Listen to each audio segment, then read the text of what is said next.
make up our Chinatown. Most of them do live all over there to your right. Of course, we shouldn't even call it Chinatown, we should call it Vietnamese Town. Because most people here are not Chinese, but of course Vietnamese.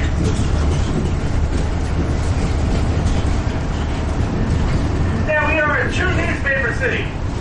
If you want the real news, you go to the Boston Globe. If you want the fake news, the Boston Herald. This is Herald Square up here to your right, where they make the Boston Herald. Now, by the way, right now we're over a highway. This is the Massachusetts Turnpike, Interstate I-90. If you got on this highway, you went down here to your left. You can go about 4 more miles till you hit the airport. But if you get on this highway and you go west, you can go 3,300 miles all the way out to Seattle, Washington. It's actually the nation's longest continuously run highway. There used to be a traffic light in Montana. They took the traffic light out just so it could have the distinction of being the nation's longest continuously run highway. Now, just on the other side of Boston to the mainland back in the old days. And it was actually right down here to the left. It was actually Washington Street. It was known as Boston Neck. Now, in the early 1800s, they started an extensive landfill project. They started filling in parts of the harbor, parts of the Charles River. Now, they got all the dirt by knocking down all the hills here in Boston. In fact, they took 60 feet right off Beacon Hill itself. Now, there was a town right outside of Boston by the name of Needham Heights. Today, it's just simply known as Needham. There's no height left to it.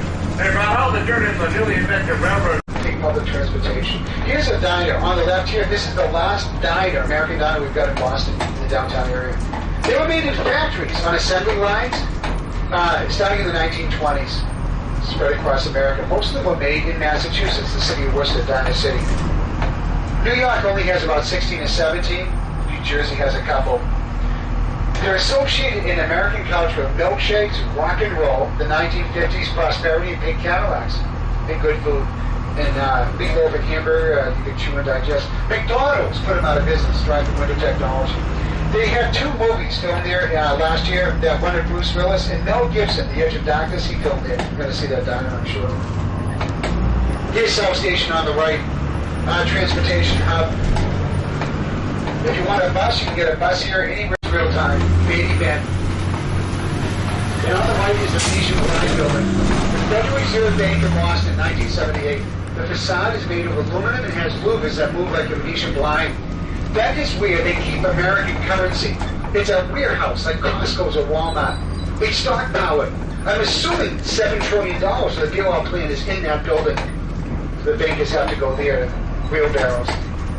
They don't print money there. That would be there, shipped around the world. Nobody knows what happened, but they told us they're going to rebuild, so we're starting to get nervous. 50,000 lobsters were steamed on a hot night in... That's a brand new IMAX.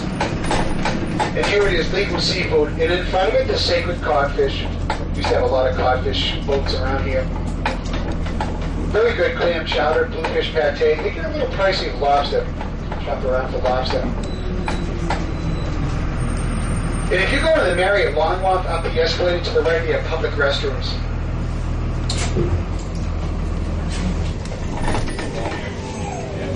I'm going to be here for